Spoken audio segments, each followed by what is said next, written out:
And we are back with AR Tales, aka the A.R.T. podcast. I am Amir Bond, and today I am joined by Adam Gaffen, Paul Williams, and Carolyn Rose Potts, aka Care Bear, aka Professor Potts. And we had the Rogue Gallery today, another group cast. We're gonna go and talk about tropes and marketing. So before we get into that, let's do a little little hi. Adam, say hi to the people where they can find you, social media accounts, website, whatever you got. Yeah, sure. Hi, glad to be back. Name's Adam Gaffen. You can find me and my books at www.CassidyChronicles.com. You can also find the books on Amazon in ebook, paperback, and audiobook. And you can find me on social media on Facebook and on Instagram. Just look for Adam Gaffen. I'm the only one out there. Paul, where can people find you? You can find me on Instagram, Paul Williams _books, on Facebook and Twitter at Field Pixie. My books are on Amazon too. So, Care Bear, where you at? We don't have to call me Care Bear. I respond just fine to Care. You can find me on Instagram, Carolyn Rose Potts. There's a link tree there that I recently had just made with my website. My Twitter and my LinkedIn are all connected there. And my book is not out yet, but when it is, you will find it in all those same spots. Okay, and just a little intro for everybody. Adam is the author of the Cassidy Chronicles. 4 books out, 3 in the audiobook stage, already available for the audiobook stage, and then the 4th one coming out soon. We have Paul, The Shadow of Hades, and he's also working on a sci-fi fantasy. Can't wait to dive into that a little bit. And then Carolyn is actually on the same page that I am, about to be released, book coming soon. Inside and Out, watch out for another sci-fi fantasy, and I cannot wait to dive into that whole saga and everything. So diving right into it, what I want to talk about today is how do you feel about tropes? How do you deal with tropes in your own writing? And at what point do you feel that you have to kind of divert from where you kind of assume where the plot is going to be or going to trail off into anyway? I think tropes are a good way to, at least when you're planning for your book, plot-wise, characters, you kind of already have a trope in mind, like how you kind of, like, say it's like a murder mystery or something. Okay, like it kind of, it's there in of itself. It's someone gets murdered and it's a mystery. Is it like a whodunit, or is it through the killer's eyes? So your trope is like the murder mystery part, and then where it kind of diverges is how you want to tell it. Is it through the perspective of the murderer and he's leaving you clues, or how he did it, whatever, throughout the book? Or is it through the eyes of the victim leading up until their death? So I think that's kind of where it gets different, and that becomes the writer's choice. Definitely. I don't know if anyone wants to go off that, but yeah. No, I agree with Carolyn. I think you've got it dead on. There, especially in science fiction, there are so many tropes that, as a sci-fi writer, you kind of take for granted. For example, faster than light travel. Okay, that is a trope. You take that for granted. Now, how you apply it, that's different from author to author. AIs are another trope in science fiction. Nanobots, nanotechnology, there's another one. And again, it's all in how you apply it and how you use it that make your book different from any other book that uses the same tropes. We're all starting at the same starting line, but we're all taking different paths to wherever we finish up. Man, I go ahead, Paul. I think that tropes in like in sense of like them being a tool is kind of like, we all use them, of course, but I don't know. I've had a lot of thoughts and like not necessarily issues, but like, I don't know. I don't know how to feel about the way that like fandoms gather around tropes and how they kind of use them in how they view the story as a whole. So I've got some thoughts on that, I guess, but Well, wait, continue because that's intriguing. Yeah, for sure. Drop it. Well, I haven't like dug into it too much, but it does kind of like annoy me sometimes. Just fandoms in general, like I have a love-hate relationship with them, but I don't know, like the enemies to lovers thing I found was a very popular trope right now. And I think that a lot of people can be kind of toxic about it. And like, I don't know, I find that people latching themselves onto certain tropes across different works can be a positive or a negative thing, depending, and it can give a bad or a good light on the work itself. Yeah. So are you saying like kind of like diehard fans where it's like they can't appreciate the art as a whole because it has to fit completely into into a particular trope?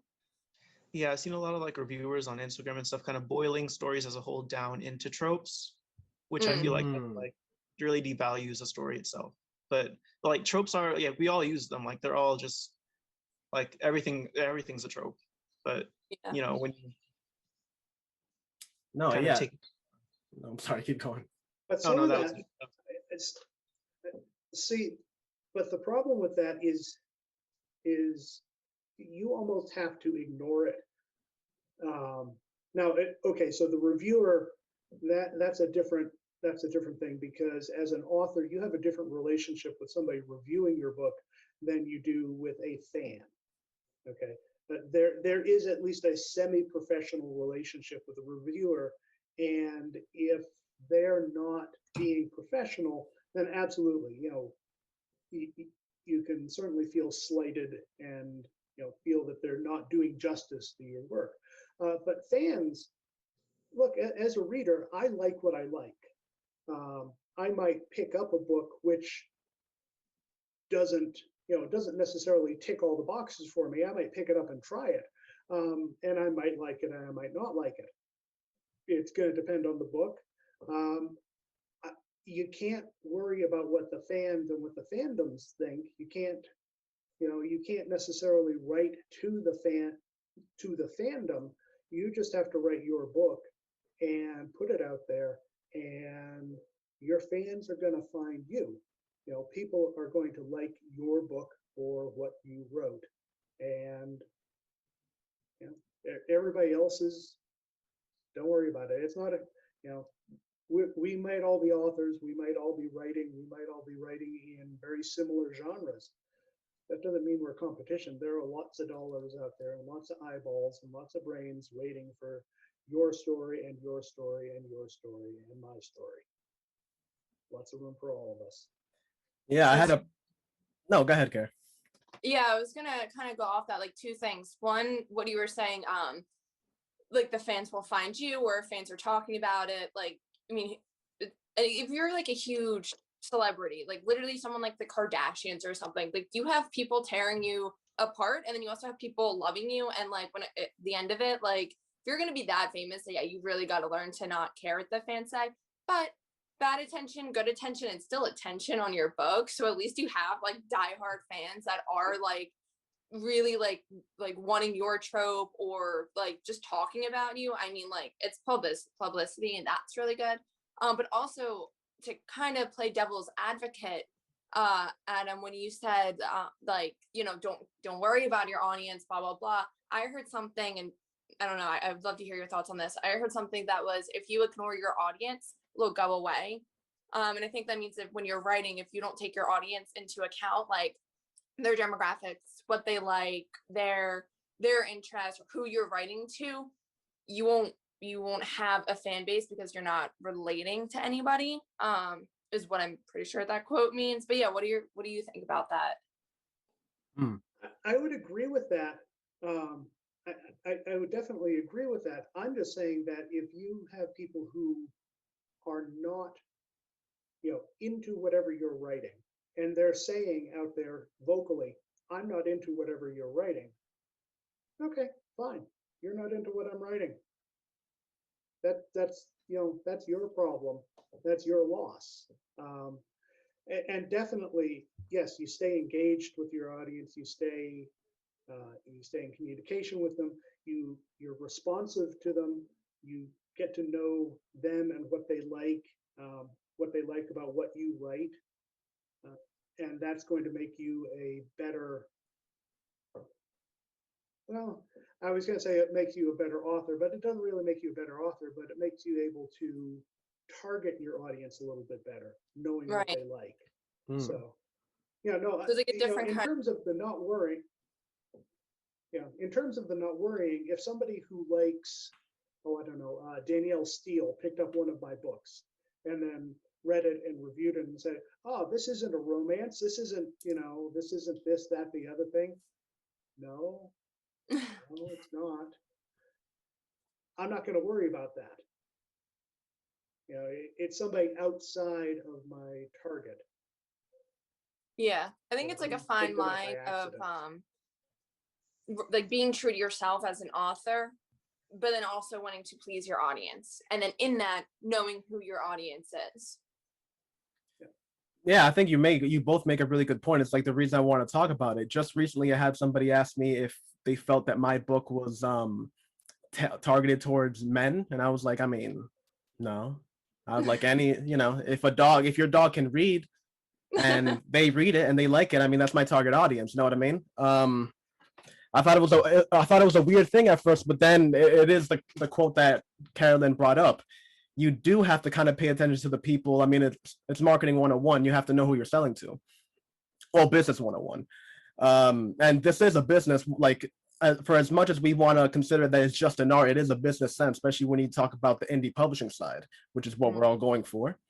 So it really is kind of like a give and forth. But the topic, the comment that Paul made about the tropes almost like hindering you is something that I really feel to as well.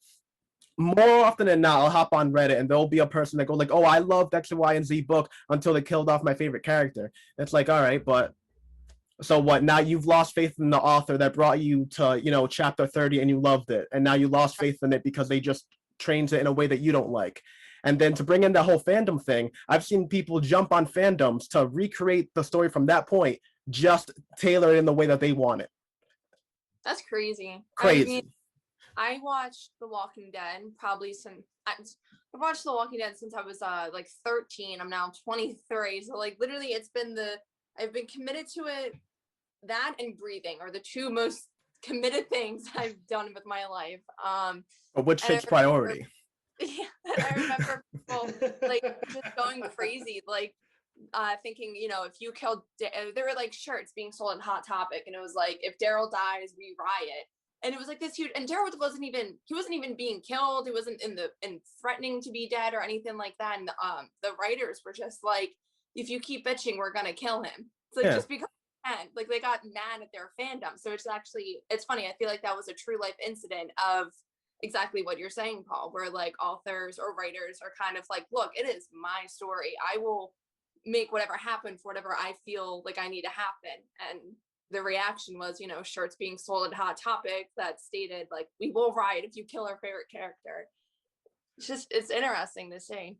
Yeah, I think through all that, the two quotes that I always like remember and like try to that keeps me somewhere in the medium is one that was actually said by a person on the podcast before, Steve Argans. What am I talking about? And he said that this is like a buffet. When you go to a buffet, you don't just want prime rib. You want to get some fries sometimes. And that's what this book shit is. There's Stephen King, but you also want to have some, 20,000 page novella about aliens falling in love, whatever the fuck. I mean, this is all there. This is a buffet. We can all eat here. And it's all, how you as yourself consume content. Have you ever watched a movie and then that movie somehow stopped you from watching another movie? Absolutely not. You just watch the movie after or the day after. It's just content. If it's good, it's good, and people are going to go to it regardless. And then another one was Quentin Tarantino. Somebody was giving him shit for trying to like appropriate the African American culture with Django. And before the commenter even finished this question, he goes like, what are you talking about? I can do whatever the fuck I want. You're not a producer. You didn't put money down on this shit. You know what I mean? This is my shit. I can do whatever I want. And if people want to pick it up, people want to watch it, and people want to give love, it's all there. If you want to hate it, okay, but you still have to pay for it in order to hate it. You can Right. burn all my books you want. Make sure you pay retail for it. You know what I mean? And I think that's the fun part of indie publishing too. Like, it is, we get the final say. We get to do what we want with it. Whereas if you do traditional, through a traditional house for publishing, chances are, you don't get to pick the title. You don't really always get to pick how your book ends, because they are so much more heavily focused on the marketing, because they're the ones kind of investing in you. And if you don't meet certain quota or you don't sell enough books, like, you have to pay these people back anyways. So for them, the marketing or the business part completely takes over the artistic part of writing. And I think, yeah, being an indie publisher, it's up to us to find a good balance. Or you get to decide, maybe you like don't care about the marketing at all, and you're like, yeah, I just want to have a book published exactly how I want it, and you can do that. Or if you want it to be super businessy or whatever, then yeah, you can conform to exactly what all your fans are saying, or what the trope is, and go based off of that. Now, And talk. No, But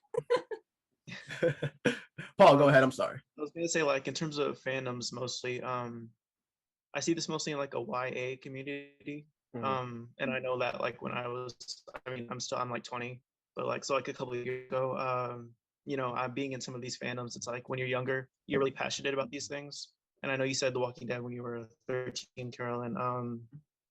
Yeah, I think it's easier to fall into that in a genre where, you have a younger fan base, maybe.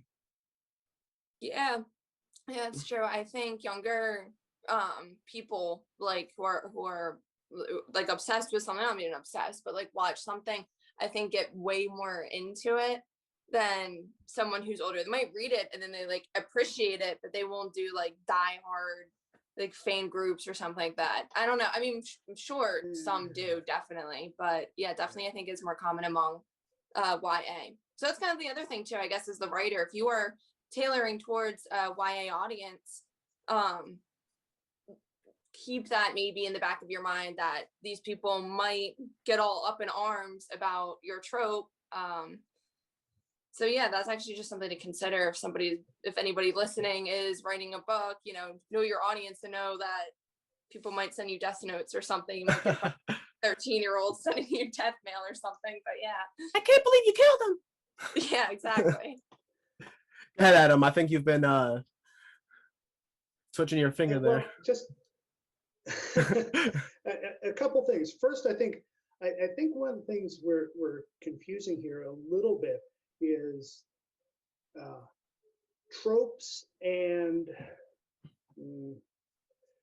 not really sure how to qualify it, but more like plot lines. A trope is simply something that is common to the genre. For example, the Stephen King, his books always seem to have the one normal guy or woman at the center of it, and there's always a writer in his stories, always. And all the crazy is happening around them. Like I said, science fiction, faster than light travel, time travel, alternate universes. These are all tropes. It's how we write the plots that, using those tropes that either set off the readers or make them love you. And as for older people not being as passionate, has anyone here ever been to Dragon Con or any of the other big conventions? Dragon Con? Is that for Dragon Ball Z, or is that for dragons in general? Oh boy. Dragon Con is an annual pop culture convention every Labor Day in Atlanta, which is the stupidest place ever to do something over Labor Day weekend, because the temperature there Sweltering. is usually anywhere from 90 on up with 100% humidity. But you get 80,000 people there to see guests of honor, and all these actors and novelists and movie makers and comic book artists. And I would say anywhere from a third to a half of them are doing cosplay on any given day. And I'm also going to say that at least half, and probably a larger percentage. It's been a few years since I've been, but at least half are, oh, let's just say they might have left their teenage kids at home to come to Dragon Con. And there are grandparents there, in cosplay. So I think, Carolyn, I think you're right. I think that the passion for a fandom burns very hot in a lot of YA, in a lot of the YA audience. But I think it burns out quickly. You're an exception, okay? So you've been watching Walking Dead for 10 years, fine. But I think you're the exception that proves the rule. I think there are a lot who are like, ooh, yes, this is so cool, and then a year later or 2 years later, they've moved on to something else. When you get into the older demographic, the passion might not be quite as hot, but it is more persistent. I mean, you get some, you can get some pretty serious arguments going, between older adults in various chat rooms and groups, and about the silliest little things.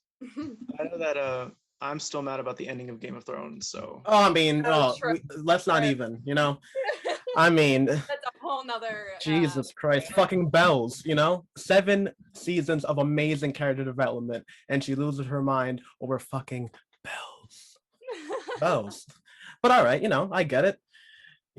I think that the people that produced it at the time were getting like offers from Disney and like a whole bunch of shit. They were like, yeah, let's wrap this up. Let's go get the real big money. And then, shot themselves in the leg because they trashed it so badly that the people that were offering the money were like, you know what? I think not. Actually, To keep that money. Oh, sorry. No, go ahead. Yeah, that's a good point. That's actually, I agree with that 100%. And Paul, it's funny that you bring up that, like the producers, like not like caring anymore about the writer's stories. They didn't wait for, who's the author's name? I'm blanking. Who do you guys remember? R.R. Martin. I'm sorry? George R.R. Martin. Tina Fey. Oh. Martin. So they didn't wait for him to finish writing the books, and they just went ahead and did it themselves. And they weren't writers, they're producers, and they went and they totally like destroyed the book and pissed off a lot of fans. So in a way, they kind of ruined George's trope anyways, like his way of telling the story. So I think, yeah, as far as like our conversation between tropes and plots go, I guess you got to find a way to make both work together, if that makes sense. Like, how is your trope going to tell the plot? Also, don't let producers finish it for you when they don't know what they're doing. It's a whole nother thing. Yeah, I don't know. It's just, I noticed. George is notorious in the business, though. And see, I've had connections to Bain Books. I've known authors over there for probably 10 or 12 years. So George is notorious in the business for being just about the slowest writer. Yeah. And Yeah. he made a mistake.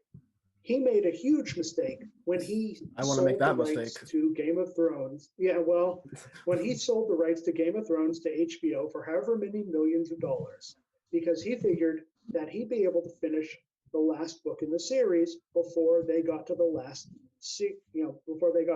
season. He was wrong. He still hasn't finished the damn thing. Like, God only knows how where he is in it. Nobody knows. He probably doesn't even know. So you have the producers and HBO who have invested at that point hundreds of millions, and they've made hundreds of millions, but they're saying, okay, we need something. We need to end this. We need to finish the story. And then, yes, they went ahead and rather than, sit down with George and say, okay, we really need a timeline. We need, working with him. Yeah, they screwed up and they went and finished it. And I'm speaking from a place of total ignorance on this because I have not seen a single minute of Game of Thrones. Oh, God. Oh, wow. Did not have HBO the whole time that it was on. I didn't either. You know, not having it. wink, wink. If there's a Hopped on the will- internet. So the point is, I'm coming from a place of total ignorance to what went on in Game of Thrones, but I know enough about the business on the outside to know the pressure that was on the producers to just put something out there. And that's exactly it. They screwed it up. I mean, from everything that I've heard from the people who actually watched it, yeah, they screwed it up. But like, do you think the producers felt pressure to put something out there just for the sake of putting something out there and like moving on or getting their money or finishing their contract? Or do you think the producers wanted it as well to be good for the audience? And I mean, try to do it in respect to George's art and his story. Or do you think the producers really didn't care? HBO offered them to Oh, do 2 more seasons. So they had the money behind them, but they chose to keep it to just end it. And they could have even made the last 2 seasons longer, because you know how it was like shortened? Right. They could have made it longer. And again, they chose to shorten it. I've watched too many Yeah, YouTube video essays about this. Good, So we can't- I don't think the producers cared very much at all. I think they just wanted to get a lot of money, and they put a lot of money into the spectacle, into winning awards, but not into the story. Definitely. Wholeheartedly agree with Paul. It's just unfortunate.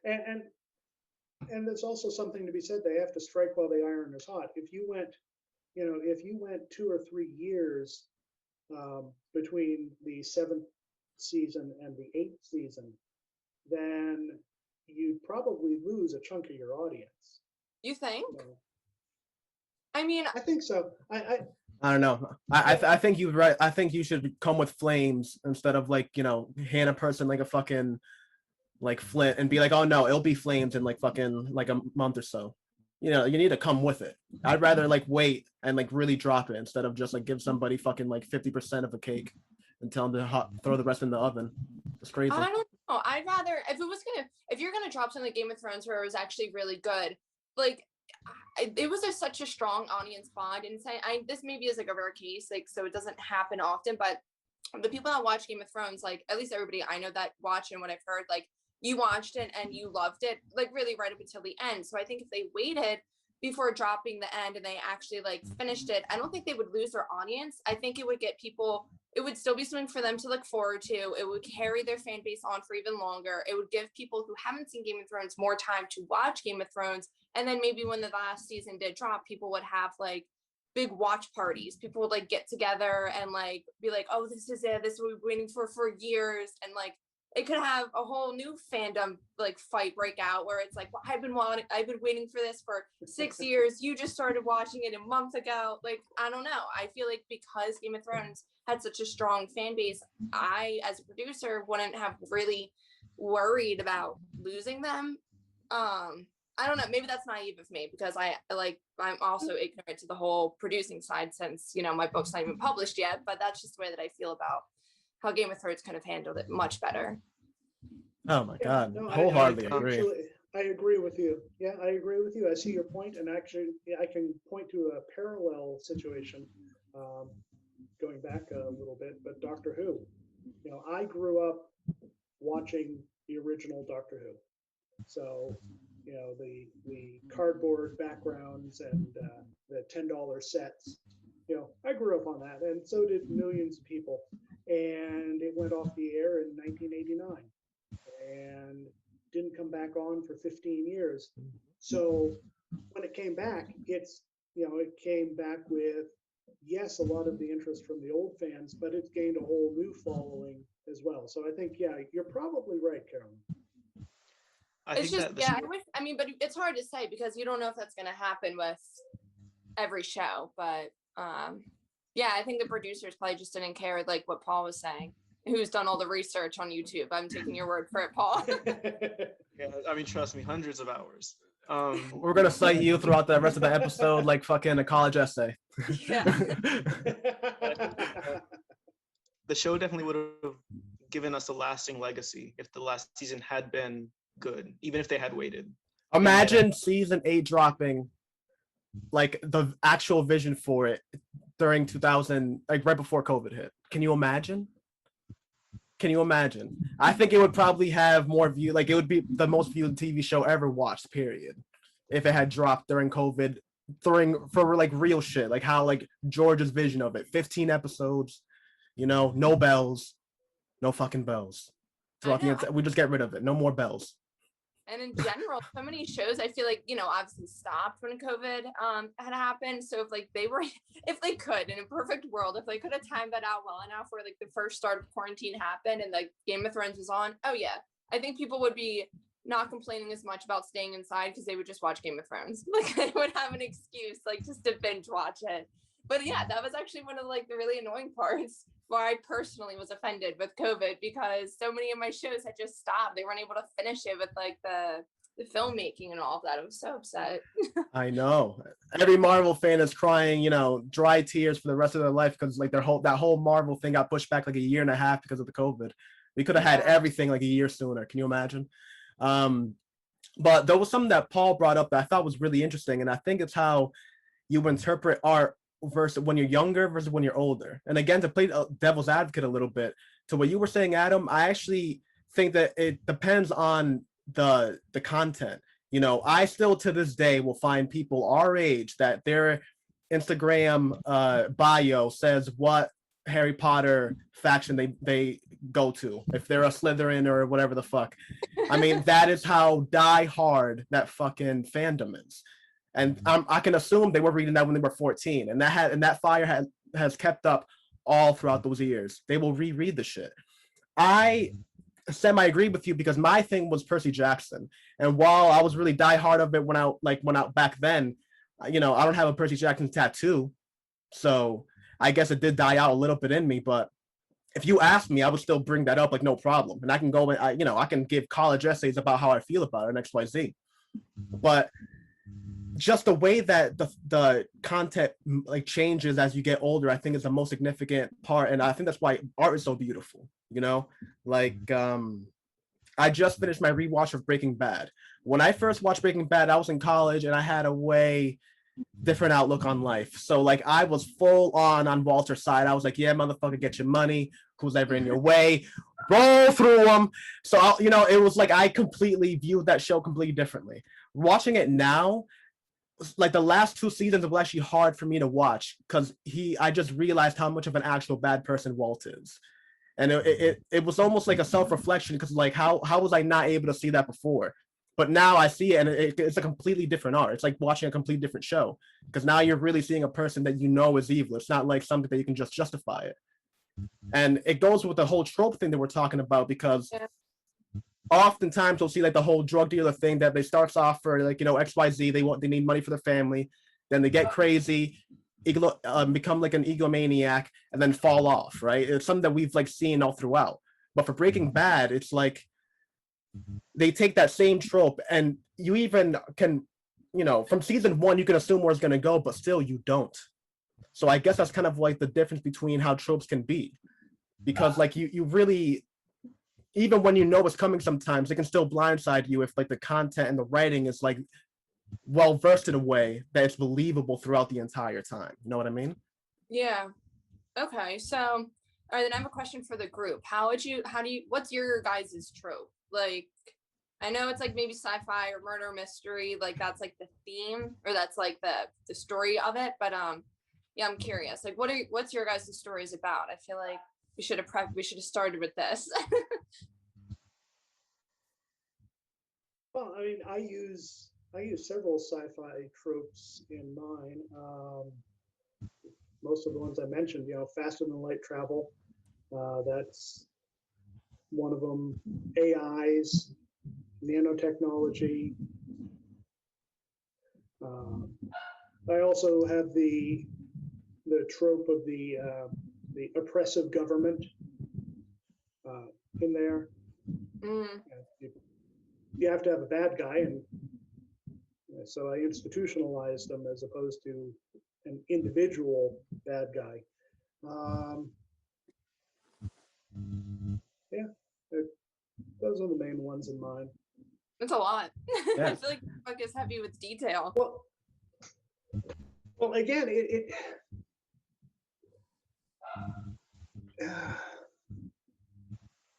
The trope is just, like I said, the way I see tropes is just, it's a tool that it's kind of an identifying marker.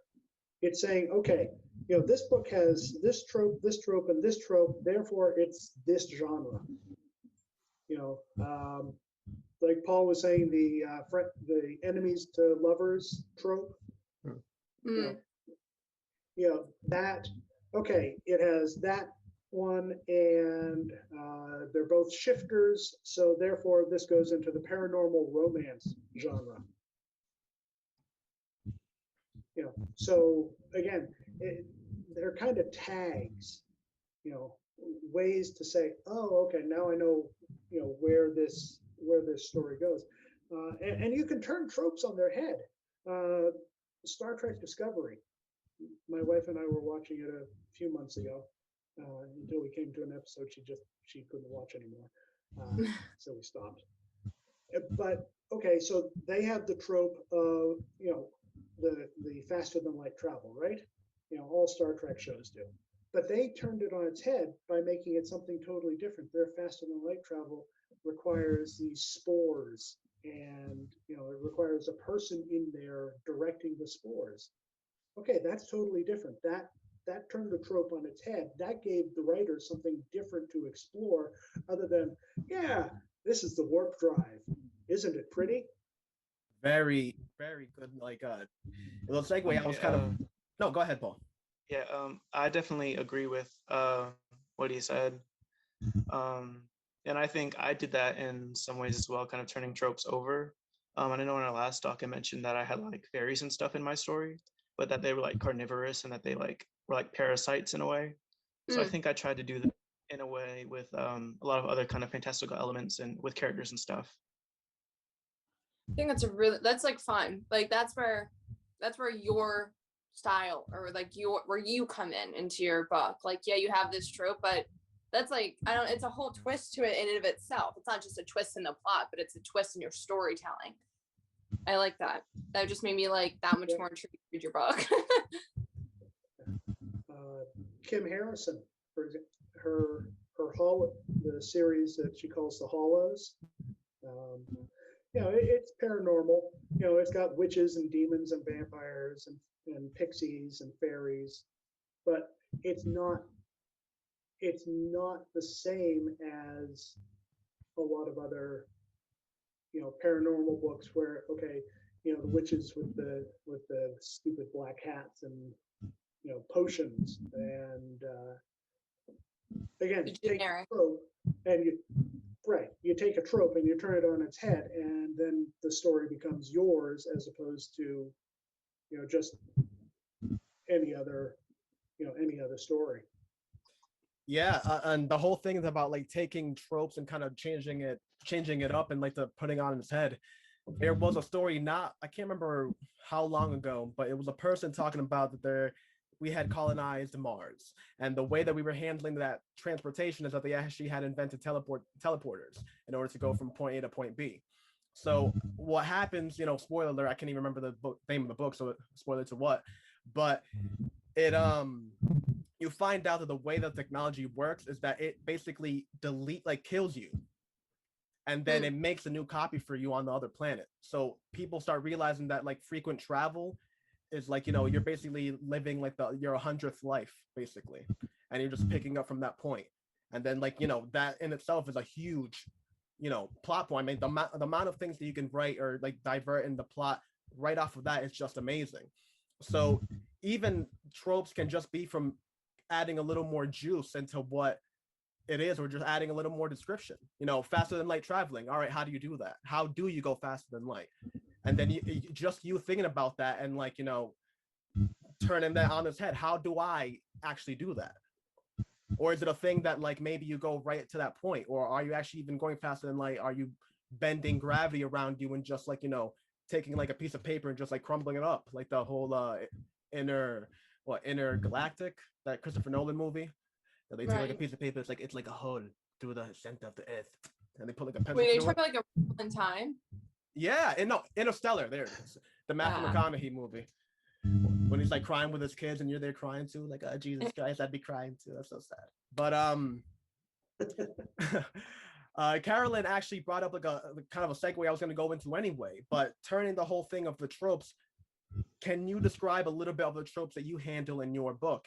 And Carolyn, can you actually kick it off with your whole idea of creation? Because I mean, that blew my mind all the way open last time we talked about it.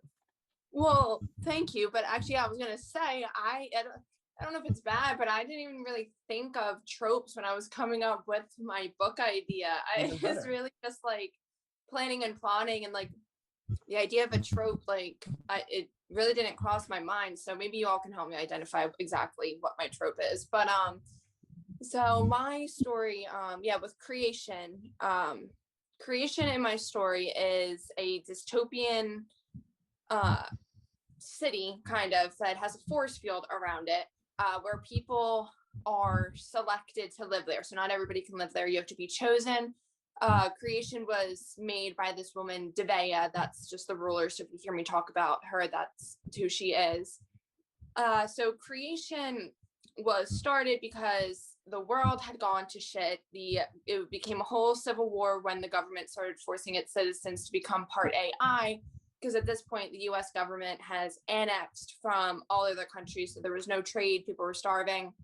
And to not be starving, if you became part AI, you didn't need to eat as much food, but in turn for becoming part robot, you gave up a lot of your humanity. So people started revolting and they said, you know, we want to be human, we don't want to be robot, blah blah blah. So yeah, there was this whole retaliation, and then Devea made creation and selected people that could live there. And creation is divided up into 6 sectors, all correlated to the 6 different chakras.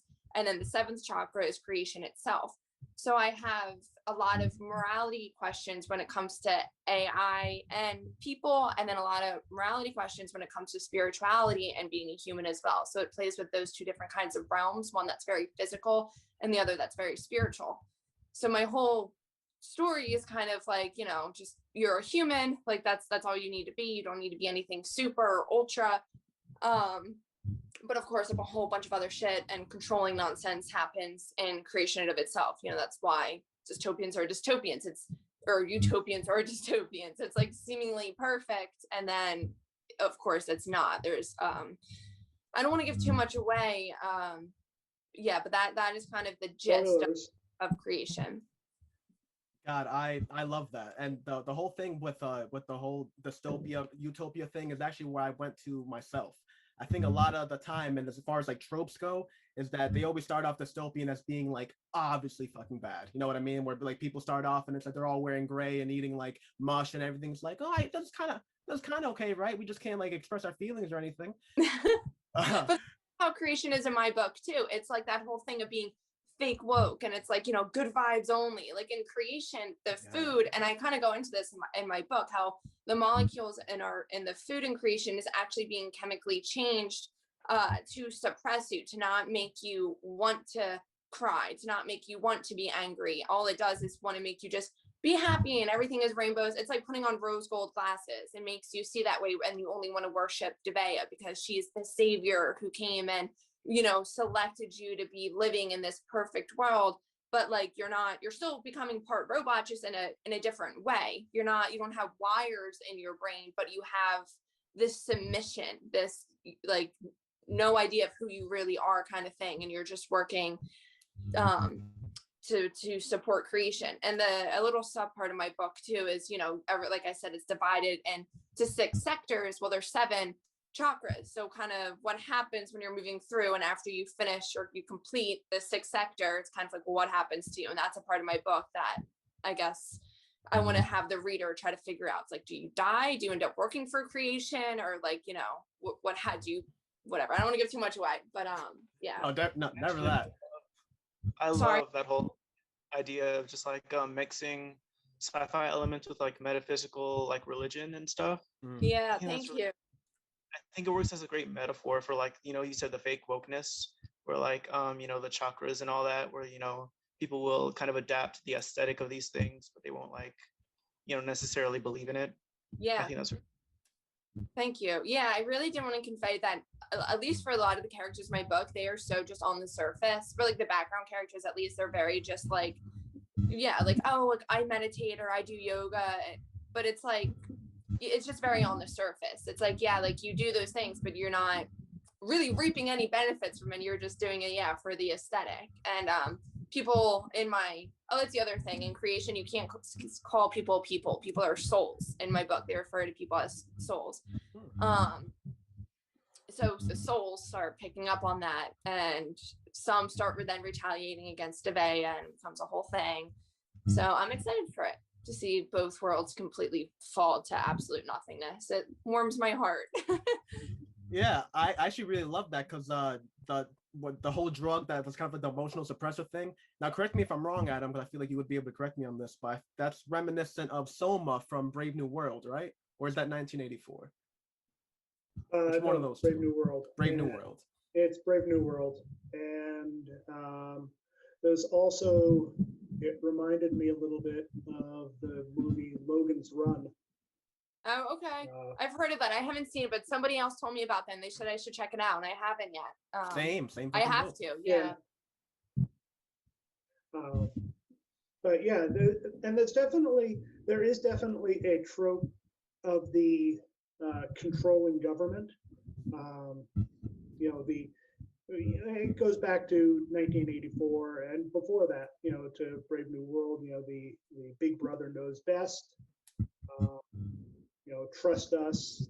Trust us. We're from the government. And it is a rich trope to mine. There is so much that you can explore. There are so many different parts of it that you can explore. Like A.R. was saying, I don't even remember when, about you could explore it from the side of somebody on the inside realizing, oh, wait, this is all a crock, and trying to convince people from the inside, okay, this is all a crock. The gradual realization, pardon the cat, the gradual realization, that from the outside, okay, this isn't actually life. This is a simulation of life. So yeah, you got some powerful things that you can explore there. Yeah. And yeah, I have to read my book and see if I know. And I love how you turn on its head with the whole thing, that the fake wokeness. I mean, I feel like it just blends so well with what people are going on. I mean, I can't wait to read it just to get to that point, so I can be like, yup, that's 100% how we're doing it right now. It's just a whole bunch of bullshit, and just like for what? Like, why are you really doing it? And it's funny because one character in my book, I genuinely try to make, and he's the one who starts to figure out creation is like sketchy, that like a bunch of weird shit is happening. And I try to make him like genuinely like spiritual and care about what is happening. And I mean, I feel weird even as the writer doing that. I'm like writing a character trying to make him genuinely spiritual. Like it all just sounds fake woke in and of itself. But his character, I have him develop like kind of towards the end, like, and by the way, this is going to be a series, so it is very full of a lot of conflicts, a lot of twists, and a lot of unresolved business.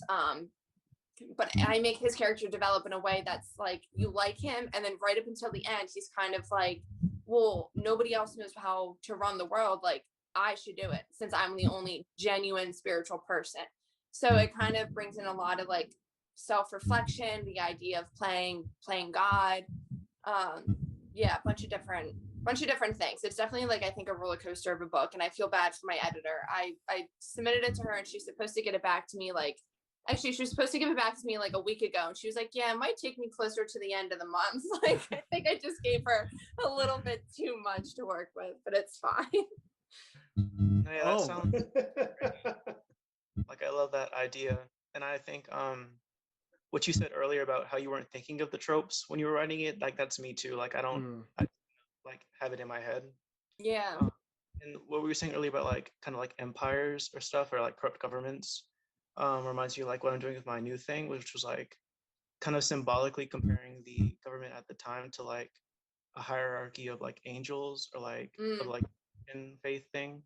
And the theme in my like new book is the power of like influence and the power of like words that people have and like creating these systems and things. So my original idea, I don't think it's going to keep going this way, but my original idea or like concept was to have like sort of like demons in a sense in these main characters, kind of like tearing down the system, which was like a corrupt heaven hierarchy thing. Yeah, that's really cool. And it sounds too like what you were describing sounds like dystopian in the fact that it sounds like it's happening in our physical world too. Like you were saying about like the power of words and all of that. Like, oh my God, that is so prevalent today. Like, I mean, cancel culture, like if you've heard of that, like that's insane. People are writing books just about cancel culture, like the words that we have in our society and like playing with that kind of aspect. The heaven and government, I took that too as like the government really pretending to be your friend, like that whole disguise, like the savior. It's just, that's the fun part too, I think, when it comes with the trope about using the government as the savior, government control, is that it really can shadow what's happening in our society. And I think that's what really hooks the reader too. You know, it was something that made me, I recently read this like last week and it blew my mind. It was somebody comparing like the death toll of God versus the devil, like versus God versus Satan in the Bible. God kills everybody. Satan kills nobody. So it was one of those things that they were like kind of like going through. It was like, imagine if we got it wrong and like God is Satan and then like Satan is God. It's like, imagine if we've been like putting all the worship to the wrong one. And then somebody was even going further. It was like taking that quote of like the best trick the devil ever pulled was convincing the world that he didn't exist. They were talking about like, oh, well, what if like, you know, that was the devil's whole play. Like that is his corruption. Like you're thinking about his corruption is like him hiding in like a corner being like, hey, you want to buy some drugs? But like his thing was like starting off, it was like, hey, write this book, but just make me the good guy, actually. LOL. Right. Well, isn't that another like Christian thing too, where like it's the devil in disguise, like I forget it exactly, but yeah, it's like the devil in disguise. So like maybe that is his grand master plan for people to start being like, you know what? Maybe we should be worshiping the devil. And the devil's like, yes. Like that was his whole plan. That's also a fun book idea though. That really is. Yeah, again, it's like the whole thing of like, again, it's like tropes. Like you can take it any which way that you want it. And again, I'm actually glad that you went into it. Could you go into a little bit more of what you plan to do with your sci-fi fantasy, Paul? And if you want to, you can also talk about Shadow of Hades and the tropes that you kind of dealt with when you were writing that. Well, yeah, well, both of them kind of deal with religion, but in different ways. I think maybe starting with the Shadow of Hades, the witches are like, the witchcraft that they use is more like Wicca in our world, but it's real, but it's really unpredictable, and it gives them like weird like nature features. Like if you use too much magic, you'll grow wings or you'll grow fangs, and like it's illegal in the town where they live. So that was kind of like a metaphor for like being suppressed for your beliefs in a way. With this new, I think, well, it's kind of difficult to explain because it's kind of like a whole big soup of ideas right now. Even after the first book, it's got like 3 POV characters and stuff and a lot going on. But yeah, that was sort of the gist of it. This like hierarchy that of trying to like create a perfect society, trying to create heaven. You know, what would heaven look like if a government made it? What would it look like if an individual made it? What would it look like if you tried to destroy it? What would it look like if you wanted to learn from it? If it existed, how would we approach that? Was what I was going for. Oh fuck, that's good. Yeah, it definitely, I can see how it is a lot. And also I use different point of views for my characters in my book too. Like I'll divide up the chapters by the different point of view because I have like 6 different sectors, so it'll be different point of views from each character. But also for you, like that sounds like, I don't know if it'd be just one book. Do you plan on making that's gonna be your trilogy or like your saga? I was gonna say, okay, because I thought you were trying to put that all in one book, and I'm like, this book's gonna be literally 1,000 pages. Like, but it sounds really, really good, and I like the questions that you bring up in your story. Yeah. Can you imagine a heaven made by bureaucrats? Absolutely not. I don't Yeah. even want to. It's like going off that trope. I can't remember what movie it was, but it was like that they die in heaven is that you don't gain any weight. So they eat and eat and eat and eat. So imagine that version run by bureaucrats. You're trying to get up there with like your little stub. It's like, hey, I want a double fried pizza. And they're like, oh, I think you already had that yesterday. And you're there like, did I though? Did I? You can't, this is heaven. I mean, I did everything. I'm literally a father. Yeah. I feel like the heaven made by government is just the Illuminati. Maybe that's what it is. Oh my god. Oh my god. I mean, like you really, as you were describing that, I ran off into like 4 or 5 different like plots in my head. I was like, oh my god, different things that you can do with that.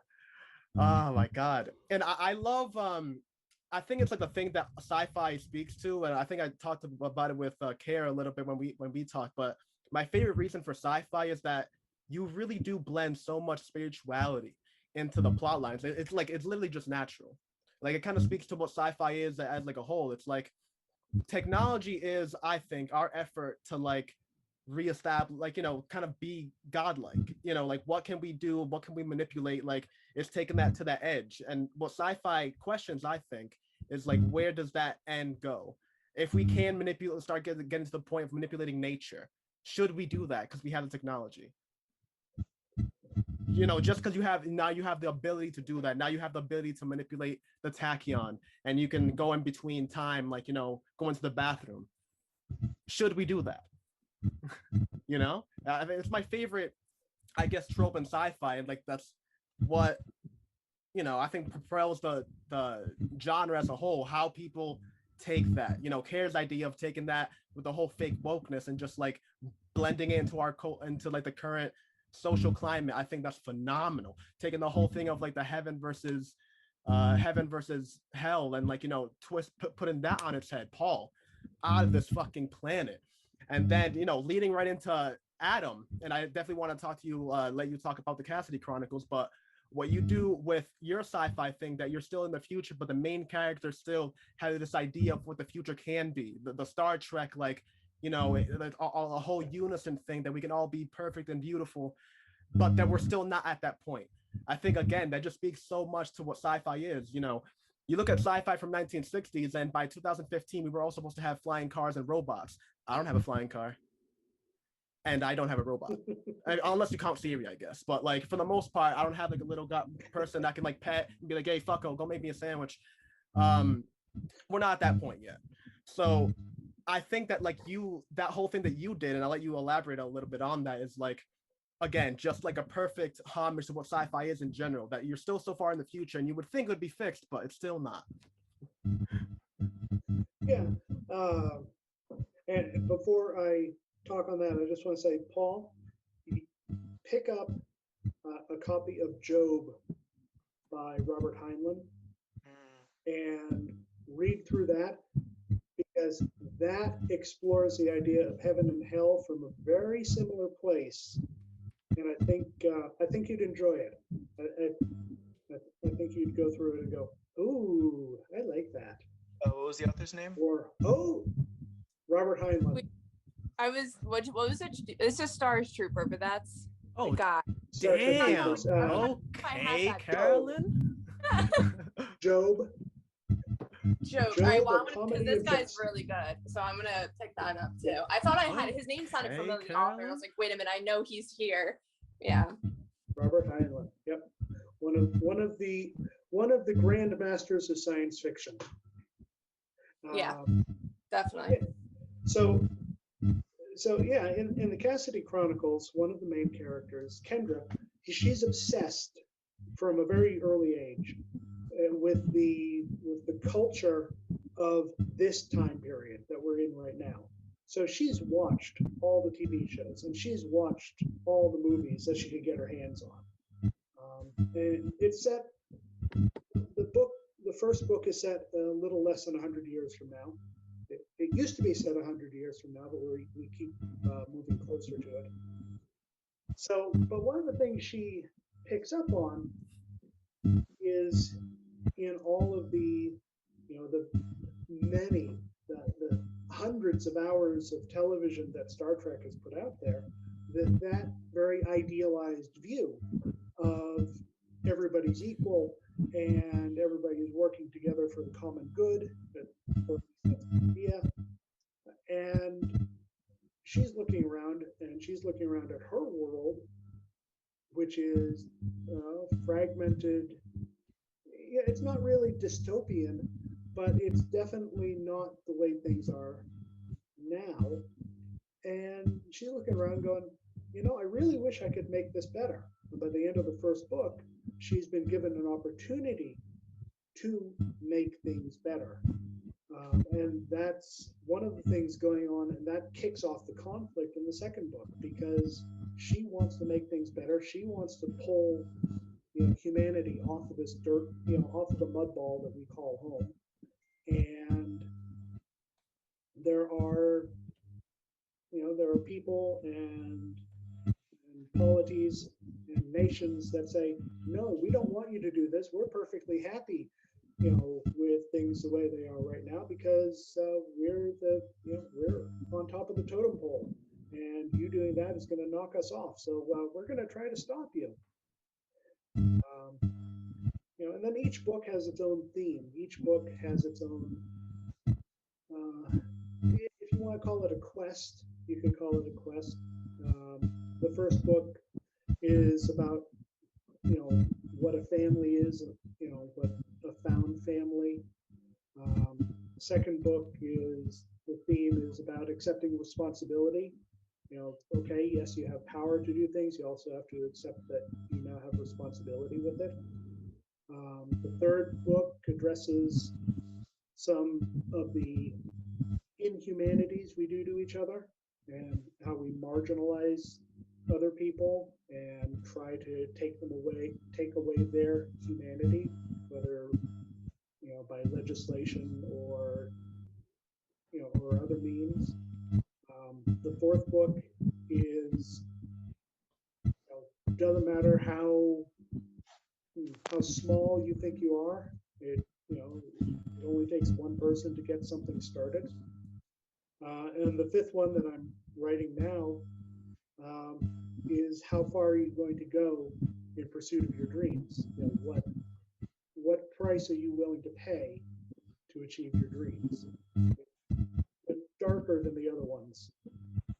So, but I'm enjoying it. Yeah, Yeah. that sounds, I like that. I mean, they all play with, like, I think a lot of those questions, they all play with the dark side of humans, like that kind of, like your shadow, like the part that you don't want to look at, but that everybody has. I think you bring that into light. And I think that's really important for readers, because I think that's what books do. Like we do it to entertain, but we also do it to make you think. Like as writers, I think we write to inform as well as we want to entertain, to really make you think deeply and reflect. And I think all of your books pick on that on a different kind of subject or in a different manner. 100%.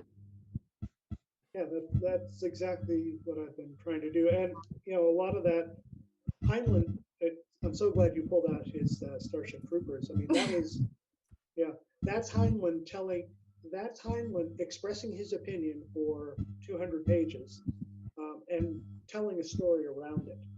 Right. So by the end of it, Hitchhiker's Guide to the Galaxy. Me and I know Adam and I have beaten up quite a couple different times, but I found out Carol's also like a huge fan of that, and I lose my mind every time I pick up that goddamn book. I mean, like the first 50 pages could be a college essay written by a really witty person. It is just like so topical and just like hit like what he talks about. The quote better than me, Adam. What is the quote with money about money? Yes. A lot of solutions were proposed for this problem, but most of them involved moving small green pieces of paper, which is odd because on the whole, it wasn't the small green pieces of paper which were unhappy in the first place. Oh, my God. If you want a beautiful quote too, I am just so impressed that it's like a button. Adam, what's the quote? Yeah. Oh, it's this right here. Amazing. We need you on everything. Did everybody celebrate Towel Day? Does everybody know where their towel is? Damn it! What is the day? I'm definitely enough fan that I should know what that is, but I've never known. It was the 25th. Oh, I missed. Damn it! No, but I'm gonna put that. I'm gonna mark that on my calendar. I'm gonna walk around looking like Captain Underpants. It was the 42nd Towel Day. 42 years ago, Hitchhiker's Guide to the Galaxy was first published. Of course. Damn it! That is the book. That's my North Star, man. Yeah, right. So annoying. But I know we're gonna talk about marketing, but I actually want to wrap it up. I really love this whole trope that we were going on. So to end it, I'm kind of thinking, what do you feel about tropes that are, one, kind of being overused, and two, how do you think is a way that not only you yourself as an author, but you think that the genre, the industry of itself, can kind of start deviating away from that path and start going to another one? For, if you ask me, zombies are done on the ground. I don't even hear a goddamn thing about zombies ever again. I get it. They come up from the ground, you know, depending on the director, they'll make them slow or fast and shit, but it's always zombies versus humans, and they're like in an outpost and shit. Give me the story right after that. What is a society of zombies doing when there's no more humans? What are they eating? Do they grow? Do they all die out? What happens to the planet? Put me through that path, you know? Like, what is a development past that point? When you talk about the Terminator I've got the trope. book for you, AR. Ooh, talk to me. Go ahead. Oh, just if you want a what happens after, John Ringo's series, what is it? Black Tide Rising. It's Black Tide Rising. There are 10 books in the series. He hasn't written all of them, but it's it's a zombie apocalypse, but only the first 4 books are really about the zombie apocalypse, and the rest of it is more, okay, what are we doing to rebuild? It goes back to something that I've said many times on these casts, which is science fiction is the fiction of hope. So here he is, John wipes out all but 1% of humans. The other 99% have turned into zombies and are busy eating each other and everything they can get their hands on. But it's still about hope and resilience and not giving up. Light a candle and curse the dark. So I think you would appreciate that if you're tired of the undead rising from the earth. This is a different take on the trope, and that's how you change a trope. You make something, you write something that everybody looks at and goes, oh, that is so completely different. That it starts getting incorporated as a recognized trope in that genre. Yeah, exactly. You make a new trope just by changing one little element of another one. Yep. Another one that I'm getting kind of tired of is the whole Terminator thing, right? It's like a person turned from the past, Skynet, robots taking over, and it's basically, if you think about it, zombie and the whole Terminator thing are basically the same thing, but it's one versus the undead, and another one versus mech suits and robots and droids and shit like that. But it's really the same thing. It's kind of like humans being put to a corner and having to survive, right? But I'm trying to wonder, what is the story after that? What is the world with robots running it? How is that happening? Is the Earth now better? Do they actually understand the idea that they need to take care of their planet better than we do? Was it the natural evolution, the same way that we wiped out Neanderthals? Are AI just naturally supposed to take over us? Are we just a stepping stone to Terminator? Walk me through that storyline. Give me something new. Like the zombie thing, I know I haven't seen the movie or read the book, but I Am Legend, I heard. Great one, yeah. Have you read the book? I haven't read the book, but I think I know where you're gonna talk about that. They turn it on its head, but I'll let you elaborate on it. Yeah, well, I watched something about it on YouTube, but the main character was fighting for his survival, but the society around him was actually these zombie vampire people the whole time, which I found really interesting. Yeah, that's different. I think. Yeah, again, kind of goes back to what we were saying. It's the trope. It's how you do it. And actually, to go back to The Walking Dead and what you were saying, like The Walking Dead has been on for like the past 12 years, and they are now just finally getting to the point where they start rebuilding the world after zombies. So maybe a little bit too late, but they are. I think they're the only show that I can think of that is actually taking on that spin. I like that. Yeah, so I mean, like, that's cool to see, but I think they just dragged it out for so long that nobody really cares anymore. It's like you need someone else to do it. You need something more fresh than The Walking Dead, because even The Walking Dead has been kind of run into the ground a bit. Been going on forever.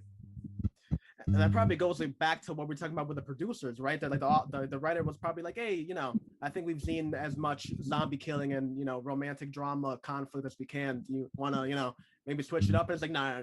We're selling a lot of zombie toys right now. I think we're gonna keep it up for like 7 seasons. What about that? How about you shut the fuck up? So many zombie dreams. Well, there's a movie that just dropped, I think on Netflix. Yeah, Army of the Dead. Army of the Dead. Terrible. Okay. Terrible.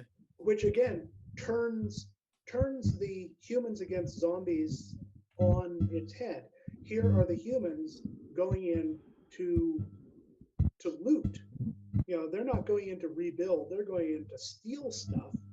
And the zombies have a society. They've built a society, you know, with leaders and, you know, direction and the things that we would recognize as, you know, the hallmarks of, you know, civilization. And so that one is turning that trope on its head. Yeah. Okay, it's not the humans that you ought to be rooting for, it's the zombies you ought to be rooting for in this one. Now, I commenting on that movie specifically, I think that brings like a really great point to like what we've been talking about overarchingly, because that starts off with a great premise, but then when you watch the movie, you know, the director, the writer, whoever you want to say it, decided to go with every single like obvious trope you can imagine. So he started with a great idea, but then when you watch the movie, it basically just plays out like any other zombie movie. Even to the point that the first 5 minutes are like the whole like Rick and Morty thing that he's like going around getting everybody and everyone's giving him the look of like, son of a bitch, I'm in. It's just like it's like, you know, developing the whole thing, and like every person is like, oh, I'm the helicopter person with a huge cigar in his mouth. I mean, like every single trope that you could think of that genre, he took it. So it was like, while like the hype of it was like awesome, you like watch it and like it's I don't know. I guess it's one of those things like a telltale type of thing from like a writer standpoint, that if you're gonna go that route, you know, go that route. You know, like take pride and take confidence in like in your writing ability to be able to do that. You don't have to, you know, go into every single path laid out before you and then, you know, take a left turn when you get to the 90% point. Unless the intent was to poke fun at all of those tropes and to ridicule them as, you know, being, okay, you know, this is stale, this is overused, we're going to use it, but we're going to wink, you know. Okay, I like that. That is true. Verhoeven tried to do it when he adapted Starship Troopers 25 years ago.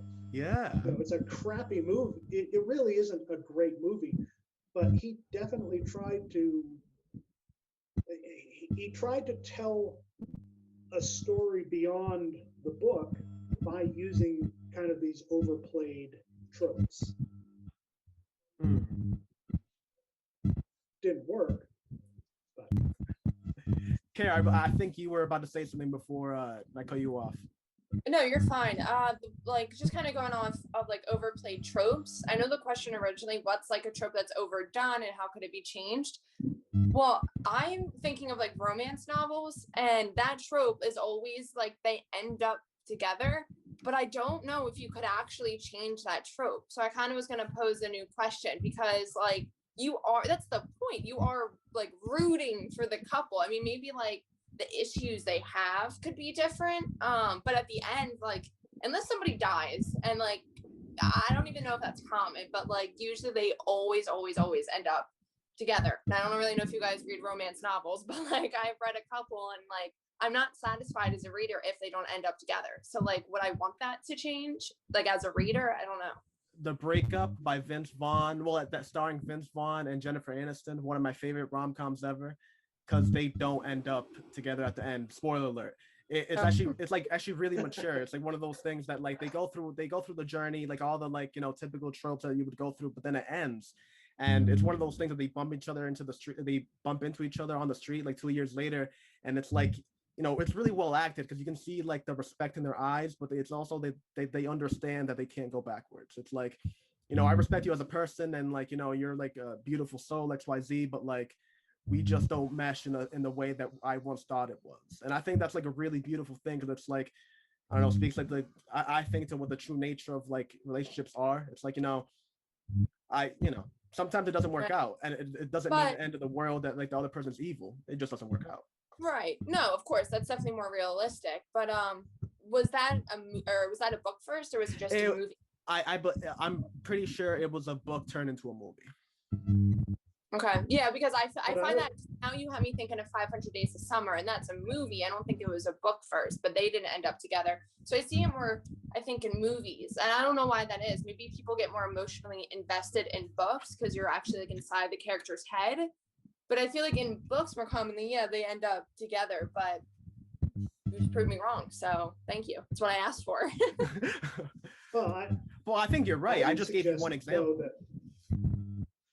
I would suggest though that that is not really a romance as much as it is simply literature. Now we're getting deep. It's a drama. It's a drama. It's fiction. But a romance book, you know, you're right. It is the, you know, you go into it expecting that the main character is going to end up with whoever it is that they wanted to end up with. Now you can change that up a little bit, you know, the whole love triangle thing, and this person is good for them versus this is the person that they want. And, right. You can set up those kind of conflicts, but at the end, the main character and whoever end up happily ever after, at least until the next book. Yeah, I don't know. I just made me, when we were talking about tropes, that's kind of what came to mind. I think that's the only thing other than how they do it. But I think, yeah, like true romantic novels, I think are forever going to stay that way, where they do always end up together. And I like that. I need, that's why I read. I need that escape. Like, I think that's why that's there. So I don't know, maybe not all tropes are meant to break or be done with. Paul, how you weigh in on the whole overused tropes versus like how you think it can be changed, or do you think it needs to be changed? I think that's a great kind of like addition to the question. You know, is there a need for change? Maybe the genre, the trope is there for a reason, and stick to it, motherfucker. Stop playing. Yeah, I think for as long as there have been stories, there have been things that have stayed consistent and things that have changed. And I think there's nothing going to be like so radical that it ends all tropes for the end of time, you know, or like changes them all. Things are going to be recurring and things are going to be different as long as we go.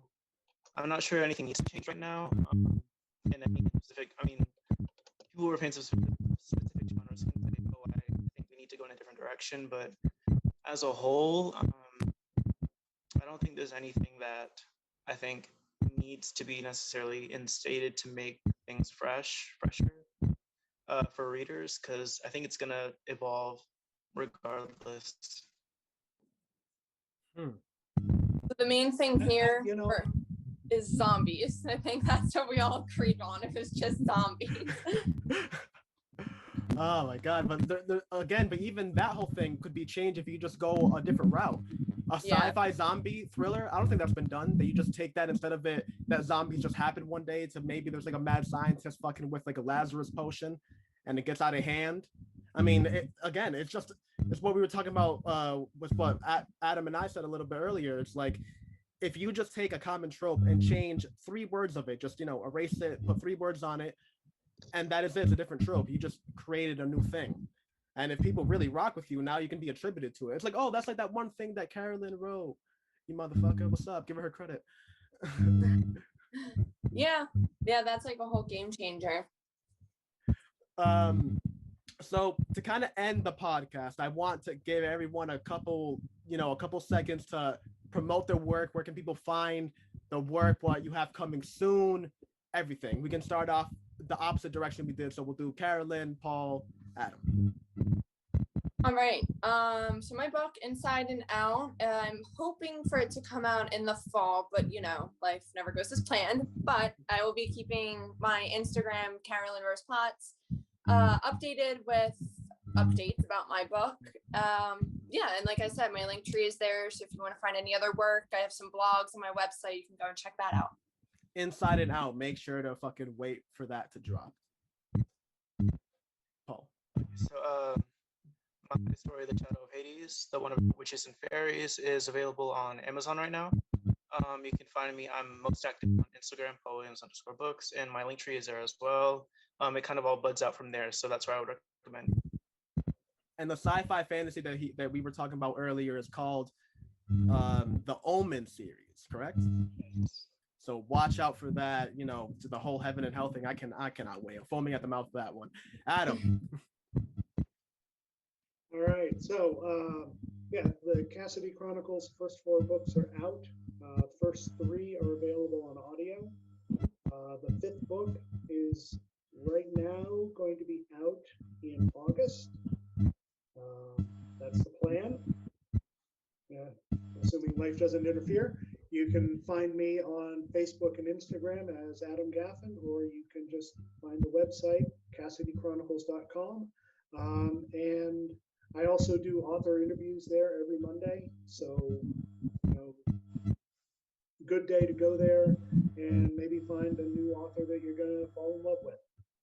And Cassidy Chronicles book 5 being written right now. Check out for that shit. Audiobook for book 4 coming out soon, being recorded right now. And I actually believe the 4 of us all do author interview type things. Carolyn does started recently doing with the live streams on her account. Paul does the same thing, that he switches on between doing live streams and also just having like written interviews, which I think is awesome. And Adam, same thing. He does written interviews, twice a week, every Monday, correct? I do up to 2 every Monday. Yes. Very, at least very 1, awesome. sometimes 2. So this is the end of the podcast. I cannot thank my guests more. There's been a phenomenal talk. And to end it on a food for thought for people to comment on and people listening on, what is your favorite villain? You know, going with the whole trope thing, do you think that your favorite villain is a person that, you know, is the quintessential villain, completely evil, or do you like your villain to have a little bit of the complexity into it? Is your villain somebody that you can empathize with a little bit, but you still hate at the end of the day? You know, so right into that email, do whatever you got to do. This is the end of the podcast. AR Sales, aka the A.R.T podcast. I've been AR.